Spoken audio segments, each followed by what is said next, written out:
சரவண பவ. வேல் இருக்க வினை இல்லை, மயில் இருக்க பயமும் இல்லை. உன் பக்தி உண்மையானது, உன் அன்பு தூய்மையானது. அதில் எந்த குறையும் காண முடியாது. நடக்கின்ற மாயையும் கர்மாவும் தான் உன் நிலையை தாழ்த்த செய்கிறது குழந்தையே. ஆனால் நீ உயிராய் நினைக்கும் உன்னுடைய முழு முதற் கடவுளான எனக்கு தெரியாமல் எப்படி இருக்கும் உன் சூழ்நிலை? உன்னை புரிந்து கொள்ளாமல் நான் எப்படி இருப்பேன்? உன்னோடு நான் எப்போதும் இருப்பேன். உன் மனவழியை போக்கி உன் முகத்தில் புன்னகையை மலர செய்யும் செய்தி ஒன்று உன்னை தேடி வரும். இந்த நொடியை என்னிடம் ஒப்படைத்துவிட்டு மகிழ்ச்சியாக இரு. நான் கொடுக்க போகும் இன்பத்தை ஏற்றுக்கொள்ள தயாராக இரு. இனிய நிகழ்வுகள் இனி உன் இல்லத்தில் நடக்கும். என்னுடைய பிள்ளைகளான நீங்கள் கவலைப்படும்போது அதை நிவர்த்தி செய்வது என் கடமை. பொறுத்திருந்து இனி நடக்கப் போவதை பார். நான் உனக்காக புன்னகைத்து கொண்டு காத்திருக்கிறேன் குழந்தையே. வாழ்க்கையில் நீ உயர்ந்த நிலைக்கு வரப்போகிறாய். என் தங்கமே, உன் வாழ்க்கையை கடந்து செல்ல நிறைய பாடங்களை நீ பயில வேண்டும். ஆனால் ஒன்றை மட்டும் நினைவில் கொள். உன் கஷ்டங்கள் தீரும் நேரம் வந்து விட்டது. என் அருளும் அன்பும் ஆசிர்வாதமும் உனக்கு கிடைக்கும் நேரமும் வந்துவிட்டது. இன்னும் கொஞ்சம் மட்டும் பொறுமை காத்துக்கொள். முதலில் வாழ்க்கையை நினைத்து பயப்படுவதை நிறுத்து. பயம் புத்தியை மழுங்க வைத்துவிடும். அந்த பயம் மனதில் எதிர்மறை எண்ணங்களை உருவாக்கும். அதனால் எதற்காகவும் பயப்படாதே. நம்பிக்கையோடும் பொறுமையோடும் உன் கடமைகளை நீ செய். நிச்சயம் உன்னுடைய இந்த நிலை மாறி நீ வெற்றி பெறுவாய் குழந்தையே. இனி உன் வாழ்வில் மோசமான நேரங்கள் நீடிக்காது. உன்னுடைய மகிழ்ச்சி திரும்பி வரப்போகிறது. நீ நம்பிக்கையோடு இரு, நல்லதே நடக்கும். எக்காரணம் கொண்டும் நீ என்னை நிராகரித்து விடாதே குழந்தையே. தனியாக போராடுகிறேன், வெற்றி பெறுவேனா என்று நினைக்காதே. நீ தனியாக போராடுவதே வெற்றிதான். உனக்குள் நான் அல்லவா இருக்கின்றேன். ஒன்றை மட்டும் நன்றாக புரிந்து கொள். நீ சொத்து சேர்த்து வைக்காவிட்டாலும் பரவாயில்லை. ஆனால் எவர் குடும்பத்தையும் கெடுத்து பாவத்தை சேர்க்காமல் வாழ்ந்து மறைந்து விட வேண்டும். ஏனென்றால் சுமக்கப் போவது உன்னுடைய வாரிசுகள் மட்டுமே. அதை எப்போதும் உன் நினைவில் வைத்துக்கொள். ஏன் இப்படி உன்னை நீ கடுமையாக வருத்தி கொள்கிறாய்? நீ இப்படி உன் உடலை வருத்தி கொண்டு என்னை வழிபடாதே. நான் உனக்கு துணையாக உன்னுள்ளேயே தான் இருக்கின்றேன். அப்படி இருக்கையில் நீ படும் துயரங்களை நான் அறிய மாட்டேனா? நான் என்றுமே உன் வேண்டுதலை அலட்சியப்படுத்தவில்லை. ஆனால் நீ இப்படி உன்னை வருத்தி கொள்வதை என்னால் தாங்கிக் கொள்ள முடியவில்லை. உன்னுடைய துயரங்கள் எல்லாம் நீங்க வேண்டி நீ முழுமையாக நம்பும் என்னை எண்ணி வேண்டிக் கொள்கிறாய். சரிதானே? உன் மனதில் இருப்பதை நான் அறிவேன். உன்னை சூழ்ந்துள்ள துயரங்களிலிருந்து தப்பிப்பது எப்படி என யோசித்து தூக்கம் வராமல் தவிக்கின்றாய். உன்னை எல்லோரும் அவமானப்படுத்துவது போலவும் கைவிட்டது போலவும் எல்லாமே இருந்தும் எதுவுமே இல்லாதது போலவும் எல்லோரும் இருந்தும் அனாதை போலவும் இப்போது நீ உணர்கின்றாய். அனைத்தையும் நான் அறிவேன். சங்கடங்களை நினைத்து நம்பிக்கை இழக்கின்ற காலகட்டத்தில் தான் நீ இருக்கின்றாய். உன் கர்ம வினைகளின்படி இது உனக்கு உண்மையான சோதனையான காலம்தான். நான் இல்லை என்று கூறவில்லை. ஆனால் உன் கர்ம வினைகளை அழித்து அதை உனக்கு சாதனை காலமாக மாற்றத்தான் நான் இங்கு போராடி கொண்டு இருக்கிறேன். இன்னும் சிறிது காலத்திற்கு சங்கடங்களை சகித்துக்கொள். உன் நம்பிக்கை என்னும் சக்தியை ஒன்று திரட்டி உன் துயரங்களை கண்டு அஞ்சாமல் போராடு. இது நீ திடமான சிந்தையை தக்க வைத்து கொள்ள வேண்டிய காலகட்டம். இறை நாமத்தை நீ உச்சரித்து கொண்டே இரு. எல்லாம் கூடிய விரைவில் மாற்றியமைக்க உனக்கு நான் இருக்கின்றேன். உன் கஷ்டங்கள் எல்லாம் உன்னை தாழ்த்த என்று நினைத்து கொள்ளாதே. உனக்கான அழகிய வாழ்க்கை காத்து கொண்டு இருக்கிறது. அந்த வாழ்க்கை எல்லா ரணங்களுக்கும் மருந்தாய் அமையப் போகிறது. இன்னும் பல மாற்றங்கள் இருக்கிறது குழந்தையே அரங்கேறுவதற்கு. அந்த அழகிய நாட்களை எதிர்நோக்கி காத்து கொண்டு இரு. உன் வாழ்க்கையில் நீ சிந்திய அத்தனை கண்ணீருக்கும் நான் கொடுக்கும் சீதனம் அது. உனக்கான எல்லாம் நிறைந்த எதிர்காலம் காத்து கொண்டு இருக்கிறது. நீ உயர்ந்து வளரப் போகிறாய். சிரித்த முகத்தோடு காத்து கொண்டு இரு தங்கமே. உன்னையும் உன் வாழ்க்கையையும் நிறைவுடையதாய் நான் ஆக்குவேன். உன்னிடத்தில் அனைத்து நல்ல பண்புகளையும் நான் கொடுப்பேன். உன்னுடைய கர்ம பலன்களை நான் கழித்து வருவதால் உனக்கு எல்லாமே தாமதமாகின்றது. நம்பிக்கையை கைவிட்டு விடாதே. என்னை நம்பு. யார் உன்னை கைவிட்டாலும் நான் உன்னை கைவிட மாட்டேன். நீ வாழ பிறந்திருக்கின்றாய். வாழ்வை அனுபவித்து வாழ வேண்டும். அதற்கு தடையாக உள்ள கஷ்டங்களையும் பிரச்சனைகளையும் வேறு விதமான சூழல்களையும் நீக்கி எல்லாவற்றிலும் சம்பூரணமாக வாழ வேண்டும் என்பதே என் விருப்பம்.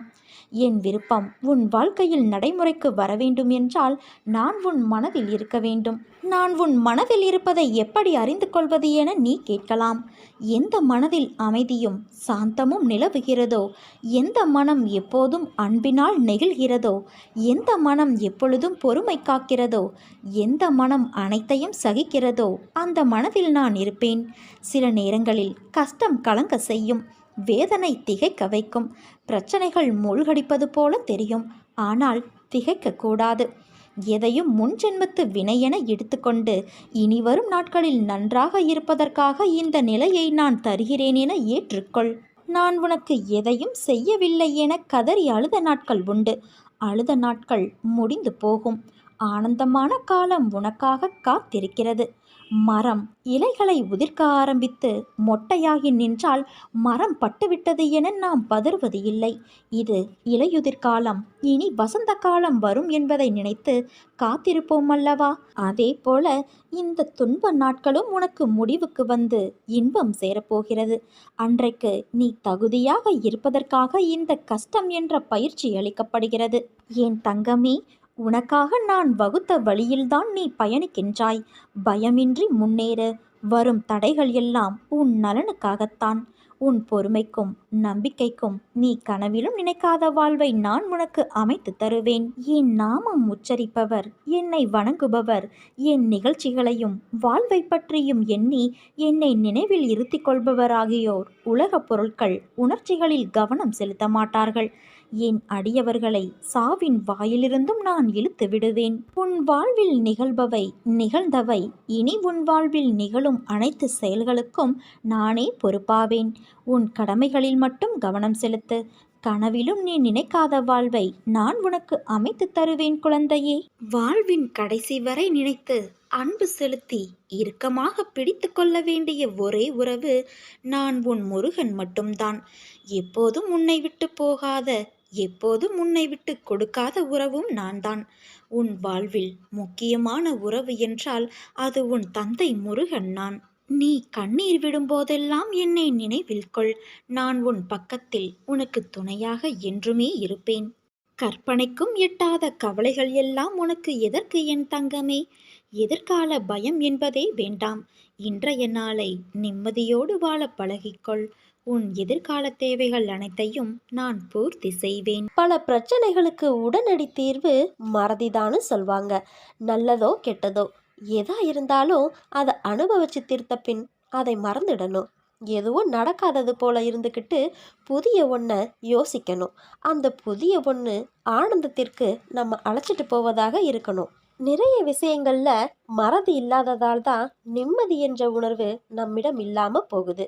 எதிர்பார்ப்பு என்ற ஒன்று தோன்றி நிம்மதியை நிலக்குலைக்குது. ஏமாற்றம் என்ற பாதிப்பு நம்மள திசை திருப்பி நிம்மதி என்ற உணர்வை பறிச்சுக்குது. படபடப்பு, பதைப்பதைப்பு, கோபம், பழிவாங்கும் எண்ணம், பொறாமை இதை எல்லாத்தையும் தூண்டி விடுது. இதையெல்லாம் தவிர்க்க வேணும்னா நேற்றைய சூழலை இன்னைக்கு மறந்து தான் ஆகணும். யதார்த்தத்தில் மட்டுமே நாம் வாழ கற்றுக்கணும். மறதி கைகூடாத நேரத்தில் மனக்கட்டுப்பாட்டை பிரயோகிக்க கற்றுக்கணும். பாதிப்புகளை நினச்சிக்கிட்டே இருக்காம மனசை கட்டுப்பாட்டுகளை வச்சுக்கணும். நமக்கு பிடிக்காத ஒன்று நடந்தால் உடனே எதிர்ப்பை வெளிக்காட்டும் நிலையை நம்ம மாற்றிக்கணும். கசப்பை வெளிப்படுத்தும் விதமாக பழி வாங்குதல் போன்றவற்றை நாம் செய்யறத தவிர்த்துக்கணும். விமர்சனம் செய்கிறத விட்டுடணும். இப்படி விட வேண்டியதை விட்டுட்டா நாம கிட்ட வர வேண்டியது வரும். நமது இந்த செயலால் என்ன நன்மை கிடைச்சிடும்னு யோசிச்சா நாம் பிறரை பாதிப்புக்கு ஆளாக்க மாட்டோம். நாமும் பாதிக்கப்பட மாட்டோம். இல்லைன்னா பாதிப்புகள் நமது மனதை கொந்தளிக்க செஞ்சு ஆனந்தம் என்ற உணர்வையே அடியோட சாச்சிடும். நடந்ததை நினச்சிக்கிட்டே இருந்தா நிம்மதி எப்போதுமே கிடைக்காது. மனசுல தெளிவும் பிறக்காது. நமது மனசை மாத்திக்கணும். என்னைக்காவது ஒரு நாள் அட போடா போனா போகட்டும்னு நினைக்கத்தான் போறோம். அது நடந்து வெகு காலத்திற்கு பிறகு இப்படி நினைக்காம உடனே நினைச்சா விளைவு நல்லா இருக்குமே. வாழ்நாளில் எத்தனையோ அனுபவங்களை நாள்தோறும் நம்ம அனுபவிச்சுக்கிட்டே தான் வரோம். இதை நினைவில் வச்சுருந்தா நல்லது நடக்குமா? அதை அப்படியே விட்டுடணும். இதற்கு மனசை மாற்றுவது தான் ஒரு மகத்தான வழி. உன்னை நினச்சி நான் கவலைப்படுறதா இல்லை வருத்தப்படுறதா? நீ என்னை பார்க்கும்போது கண்ணில் ஆனந்தமும் மனசில் வேதனையும் தெரியுது. என் பிள்ளை நீ வேதனைப்படலாமா? உனக்கு நான் இருக்கேன். உன் மனசுங்கிறது குழந்தையின் மனசு மாதிரி பளிங்கி போல பளிச்சுன்னு தெளிவாக இருக்கு. ஆனால் நீயும் அதை உணராம தேவையில்லாத விஷயங்களை நினச்சி புலம்பி வருத்தப்பட்டுக்கிட்டே இருக்க. இந்த உலகில் தவறு செய்யாதவங்கன்னு யாருமே இல்லை. சிலர் தெரிஞ்சோ சிலர் தெரியாமலோ தவறு செஞ்சுக்கிட்டு தான் இருக்காங்க. அவங்களுக்கான சூழ்நிலை, நேரம், அவங்களின் வினையின் பயனால செய்த தவறுக்கு மனவலியும் வேதனையும் அடைஞ்சிக்கிட்டு இருக்காங்க. உன் மனசுல ஏற்படுற அனைத்திற்கும் பொறுப்பு நான் தான். உன் தவறு நினைச்சி நீ ரொம்பவே வருந்துற, திருத்திக்கவும் முயற்சிக்கிற. அது அப்படியே நடக்கும். உன்னை நல்வழிப்படுத்தவே நான் ஜென்ம ஜென்மமா உன்னை பின்தொடர்ந்துக்கிட்டு வரேன். நிறைவான வாழ்க்கை அப்படிங்கிறது யாருக்கும் அவ்வளவு எளிதில் கிடைக்கிறது இல்லை. பல மோசமான துன்பம் நிறைஞ்ச சூழ்நிலைகளை கடந்தாதான் நிறைவான வாழ்க்கை என்ற கனி உன் கையில் வரும். விரைவில் அந்த கனி உன் வாழ்வை நிறைவுள்ளதா மாற்றும். மனசுல நிம்மதியுடனும் முகத்துல நிறைவான புன்னகையுடனும் என்னை நீ காண வருவ. நீ இப்போ அனுபவிக்கிற கஷ்டங்கள், நஷ்டங்கள், துக்கங்கள், துயரங்கள், அவமானங்கள் அனைத்துமே நீ இறுதியில என்கிட்ட சேர்றதுக்கான ஒரு பயிற்சி தான். நான் உனக்கு கொடுக்க இருக்கிறது காலதாமதமாக இருந்தாலும் அதை எந்த காலத்திலும் யாராலும் அழிக்க முடியாது. உனக்கான சரியான நேரம் வரும்போது கண்டிப்பாக நான் உனக்கு காட்சி தருவேன். நீ இந்த சாயப்பாவோட குழந்தை. உன்னை அசைச்சு பார்க்குறவங்கள சாய் அசைச்சு பார்ப்பார் என்ற நம்பிக்கையோட நீ இரு. நீ நிச்சயம் நல்ல நிலைமைக்கு வருவ. என்னையே துணையா கொண்டு என் மீது நம்பிக்கையா இருக்கிறவங்களுக்கு நிச்சயமா நான் நியாயத்தை செய்வேன். அவர்கள் இழந்து போன அனைத்தையும் பெறுவதற்கு நான் உறுதியா உறுதுணையா துணையா இருப்பேன். நீ இப்போ என் மேல கோபமா இருப்பேங்கிறது எனக்கு தெரியும். உரிய நேரத்துல உன் வாழ்வை நான் கோபுரமா உயர்த்துவேன். நான் உன்கிட்ட பிரார்த்தனை வச்சுக்கிட்டே இருக்கேன். நீயும் நிராகரிச்சுக்கிட்டே போறியேன்னு நீ என்கிட்ட கலங்குவது எனக்கு நல்லா புரியுது. என்னை வணங்கும் உந்தன் கையை எந்த காரணத்துக்காகவும் வேறு யார் முன்னாடியும் கையேந்த விட மாட்டேன். நம்பிக்கையோட இரு. உனக்கு எது நன்மையோ அதை உனக்காக நான் உருவாக்கி தருவேன். என்ன நடந்துருமோன்னு எதுக்காகவும் அஞ்சாத. இனிமே உன் வாழ்க்கையில அற்புதமான அதிசயம் நடக்க போகுது. உன் இல்லம் தேடித்தான் நான் வந்துக்கிட்டு இருக்கேன். நாளை முதல் உன் வாழ்க்கை சக்கை போட போகுது. நான் என்னுடைய பக்தர்கள் அனைவரின் அந்தரங்க ஆட்சியாளனாக அவர்களது இதயத்தில் வசிக்கிறேன். கொஞ்ச நாளாவே நீ உன் வியாபாரத்தில் அடி மேல அடி வாங்கும்போது நான் கவனிச்சுக்கிட்டே தான் வரேன். நெருக்கடிகளில் சிக்கி நீ சின்ன பின்னமாகும்போது நீ படும் துயரத்தை காண முடியாம நான் ஊமையா உன் கூட வந்துக்கிட்டு இருக்கேன். பொறுக்க முடியாம என்னைக்கு உன் கோபத்தை என் மேலே காட்ட போறியோன்னு நான் எதிர்பார்த்துட்டு இருந்தேன். அதே போல இன்னைக்கு உன் கோபம் முழுவதையும் என் மேலே கொட்டிட்ட. என்னை வணங்குறதுனால என்னை நம்புறதுனால உனக்கு ஒன்றுமே நடக்கலன்னு நீ நினச்சிட்ட. அந்த வேதனையில் நீ ஏதேதோ பேசிட்ட. இனி உன் முகத்தில் நான் முழிக்கவே மாட்டேன்னு நீ என்னை பார்த்து சொல்லிட்ட. என் இதயம் ரொம்பவே காயமாயிடுச்சு. உன்னை இந்த நிலைமையில விட்டுட்டு போகவா நான் உன் கூட இருக்கேன்? குழந்தைங்க என்ன சொன்னாலும் பெத்தவங்களுக்கு அது பெருசா தெரியாது. நானும் உனது நடவடிக்கைகளை உன் தந்தையா நின்று அனைத்தையும் பொறுத்துக்கிட்டேன். நான் நல்லவன் தானே. யாருக்கு என்ன தீங்கு செஞ்சேன்? எனக்கு இந்த நிலைமை ஏற்பட ஏன் இப்படி என்னை விட்டுட்டேன்னு நீ கதற. தசரதராமன் யாருக்கு தீங்கிழைச்சா? 14 வருஷம் வனவாசம் போறதுக்கு. பொய்யே பேசாத ஹரிச்சந்திரனுக்கு ஏன் கஷ்டம் வந்துச்சு? நீ மட்டும்தான் வாழ்க்கையில் கஷ்டங்களை சந்திக்கிறியா?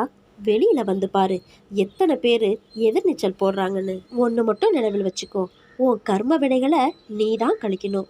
உனக்கு வர இருந்த பேராபத்துக்களை வியாபாரத்தில் நஷ்டம் என்ற நிலை வர திசை திருப்பி இருக்கிற. வேறு கஷ்டங்கள் வந்தா நீ தாங்குவியா? உன் குடும்பத்தினர் தாங்க மாட்டாங்க. ஆனால் என்னைக்கும் உன்னை ஓட்டாண்டியாக அடுத்தவனிடம் கை நீட்டி நிற்கும்படியான சூழ்நிலையை நான் உனக்கு தர மாட்டேன். இப்படியே கொஞ்ச நாள் உன் கஷ்டங்களை சமாளி. அதுக்குள்ள உனக்கு நல்ல ஒரு திருப்பம் உன் வியாபாரத்தில் ஏற்பட வழிவகை செய்கிற. என்ன நீ முழுமையாக நம்பணும். என்னை நம்பி அடைக்கலமானவங்களை என்னைக்கும் நான் கைவிட மாட்டேன். இது காலத்தின் கட்டாயம், விதிக்கப்பட்ட விதி. எங்கோ யாருக்கோ பிறந்து யார்கிட்டையோ வளர்ந்து பிரிஞ்சு உனக்காக அவதரிச்சவனா. உனது பாரங்கள் அனைத்தையும் நான் சுமக்கலைன்னா உனது நிலைமை என்ன ஆகிருக்குன்னு கொஞ்சம் யோசிச்சு பாரு. உன்னை நீ படும் வேதனையிலிருந்து உன்னை விடுவிக்கிறதுக்காகத்தான் நான் அவதரிச்சிருக்கேன். யார்கிட்டையும் வாக்குவாதம் செய்யாம இருக்க பழகிக்கோ. கோவத்தை அறவே தவிர்த்துடு. தலைக்கு ஏறிட்டா அடக்குவது கடினம். நிதானமாக முடிவெடுத்து செயல்படு. எனது அனுமதி இல்லாம எதுவும் நடக்காது. எவரையும் நெருங்க விட மாட்டேன். எனது அனுமதி இல்லாம நீ செய்துகிட்டு இருக்கும் பணி எதுவா இருந்தாலும் அதிலிருந்து நீயா விலக நினைக்காத. தேவையில்லாம உன்னை நீ குழப்பிக்காத. என்னை கேட்காம எந்த முடிவையும் அவசர அவசரமா எடுக்க வேண்டாம். அனைத்தையும் நான் அறிவேன். எல்லாம் நன்மைக்கே. எனது நாமத்தை நீ சொல்லிக்கிட்டே இரு. நான் இன்னைக்கும் நீ இருக்கும் திசையில அவதரிச்சுக்கிட்டே இருக்க. எவர் நினைச்சாலும் தடுக்க முடியாது. எல்லா இடத்துலையும் நான் உனக்காக ஜீவிச்சுக்கிட்டே இருக்கேன். உன்னை நீ யாருன்னு கேட்டு உணர்ந்துக்கோ. மனதை ஒருநிலைப்படுத்து. உன்னை நீ மாத்திக்க பழகு. எப்போ என் மண்ணுல உன் காலடி பட்டுச்சோ அப்போவே உனது கர்ம பலன்கள் அனைத்தும் விலகிடுச்சு. நீ செய்த பாவங்கள் அனைத்தையும் நான் போக்கிட்டேன்.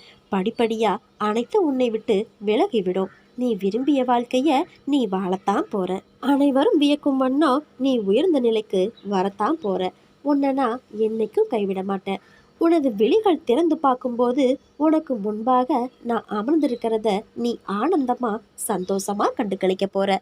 அது வரைக்கும் கொஞ்சம் பொறுமையா இரு. நம்பிக்கையோடையும் இரு. நம்பிக்கை தான் வாழ்க்கை. அப்பா நான் இருக்கிறேன். என்னுடைய கதைகளை மனசுல நல்லா பதிய வச்சுக்கோ. உன் கோரிக்கை எதுவானாலும் கண்டிப்பா நிறைவேறும். கர்ம வினை எவ்வளவு பலமானதாக இருந்தாலும் கன நேரத்துல நசிந்திடும். என் அனுகிரகம் உனக்கு நிரந்தரமா இருக்கும். எப்போதும் என் மேல நம்பிக்கை வச்சு நல்ல விதையை விதைச்சுக்கிட்டா பலன் கிடைக்காமல் போகாது. என்னுடையது எனக்கு மட்டுமேங்கிற பாவத்தோட நாட்களை கடத்தி தேவை ஏற்பட்ட போது எனக்கு யாரும் இல்லைங்கிற கருத்துனால பிரயோஜனம் என்ன? தானம் செய்தது வீண் போகாது. ஆறுதல் சொன்னா அது வீணாகாது. உதவியும் வீணாகாது. நல்ல சொற்களும் வீணாகாது. அன்பு வீணாகாது. தேவை நேர்ந்த போது அதிக பலனை இக்குணங்களே இறைவனின் வடிவத்துல பிரத்யட்சமாகும். இப்படி சேர்த்து வச்சது எதுவோ அது மட்டுமே ஜீவர்களுடன் வரும். உயர்ந்த கதியை நல்கும். ஆகையால பிரம்ம ஞானத்தினால பெரும் பிராப்திய இவ்விதமாகத்தான் பெற முடியும். என் சொற்களை நீ என்னைக்கும் மறந்துடாத. நான் கல்லறைக்குள்ள இருந்தாலும் உயிரோடும் சக்தியோடும் இருப்பேன். நீ எங்க இருந்தாலும் என்னை எப்ப நினைச்சாலும் அடுத்த கணமே நான் உன் முன்னாடி வந்து நிற்பேன். நான் நம்பிக்கையோடு இருந்தால் நல்லதே நடக்கும்.